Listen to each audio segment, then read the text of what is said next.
दोस्तों नमस्कार। आप पब्लिक न्यूज़ टीवी देख रहे हैं और मैं हूं देवकी नंदन मिश्र।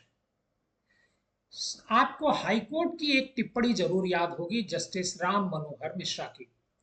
जस्टिस राम मनोहर मिश्रा ने रेप को लेकर के एक बड़ी गंभीर टिप्पणी की थी, जिसकी चर्चा खूब हुई थी। अखबारों से लेकर के सोशल मीडिया तक में खूब चर्चा हुई थी, जिसमें यह कहा गया था कि नाबालिग का भ्रष्ट पकड़ना, नाड़ना तोड़ना रेप की कोशिश नहीं है।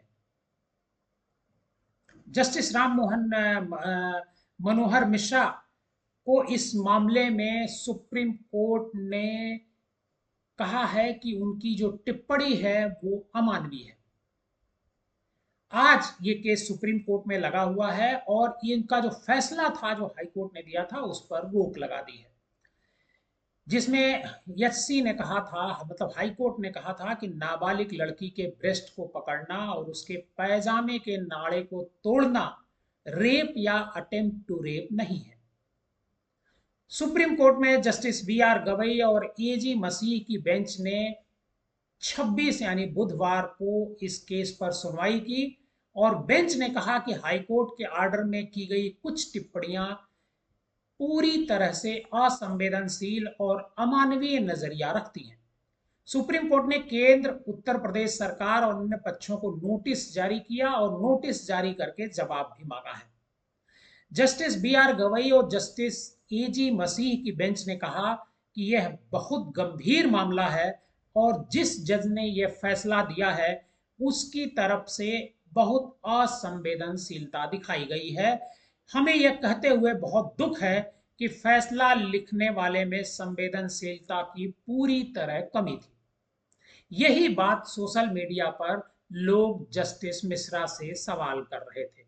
यही कह रहे थे कि आपने ये कैसे मान लिया कि अगर किसी नाबालिग बच्ची का कोई व्यक्ति ब्रेस्ट पकड़ता है, उसे किनारे ले जाता है और नाड़ा तोड़ने की कोशिश करता है उसके पाजामे की, तो ये अटेम्प्ट टू रेप कैसे नहीं है। यही लोग सोशल मीडिया पर भी सवाल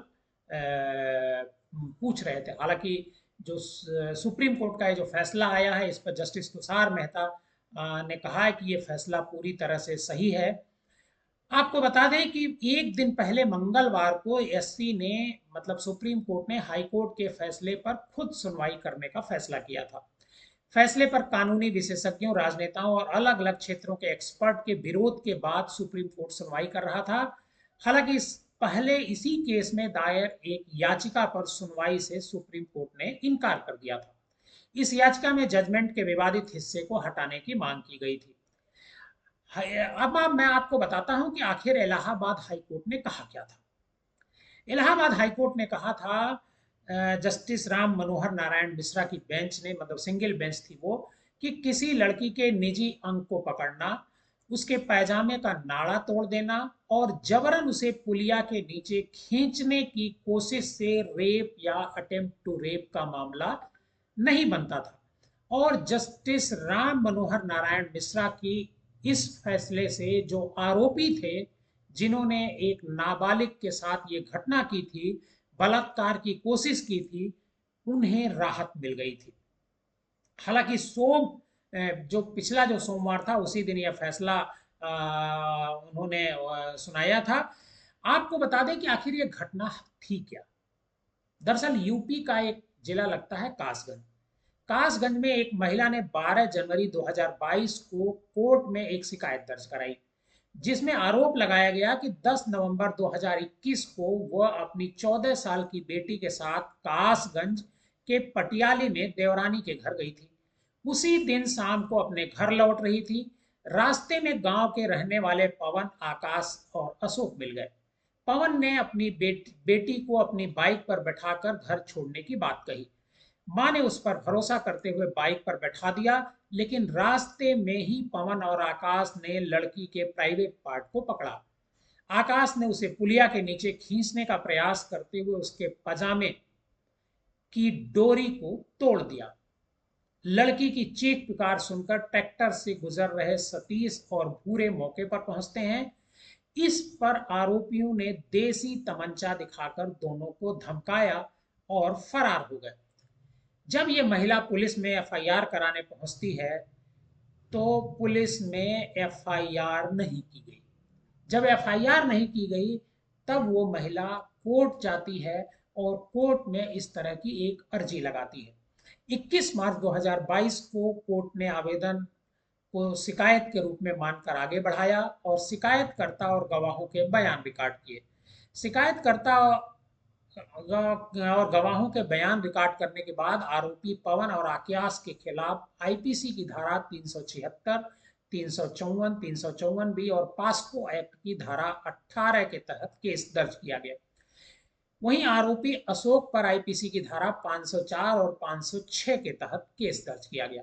आरोपियों ने समन आदेश से इनकार करते हुए हाईकोर्ट के सामने रिव्यू पिटीशन दायर किया, यानी कोर्ट से कहा कि इन आरोपों पर दोबारा विचार होना चाहिए। जस्टिस राम मनोहर मिश्रा की सिंगल बेंच ने क्रिमिनल डिवीजन पिटीशन स्वीकार की। 19 नवंबर 2021 को सुप्रीम कोर्ट ने एक ऐसे ही अन्य मामले में बॉम्बे हाईकोर्ट की नागपुर बेंच का फैसला पलट दिया था। कहा था किसी बच्चे के यौन अंगों को छूना या यौन इरादे से शारीरिक संपर्क से जुड़ा कोई भी कृत्य पास्को एक्ट की धारा 7 के तहत यौन हमला माना जाएगा। इसके बावजूद जस्टिस राम मनोहर नारायण मिश्रा ने यह फैसला दिया। इस बॉम्बे हाईकोर्ट की एडिशनल जज पुष्पा गनेनीवाला ने जनवरी 2021 में यौन उत्पीड़न के एक आरोपी को यह कहते हुए बरी कर दिया था कि किसी नाबालिग पीड़ित के निजी अंग को स्किन टू स्किन संपर्क के बिना टटोलना पास्को में अपराध नहीं मान सकते। हालांकि बाद में इस फैसले को भी सुप्रीम कोर्ट ने पलट दिया। जिस तरीके से सुप्रीम कोर्ट ने इस फैसले को आज पलटा, सुप्रीम कोर्ट ने फैसले पर रोक लगा दी। अब जो आरोपी हैं पवन और आकाश, उनके खिलाफ मुकदमा पास्को एक्ट में और रेप टू अटेम्प्ट में चलाया जा सकेगा। आप पब्लिक न्यूज टीवी पर बने रहिए और अपना ख्याल रखिए।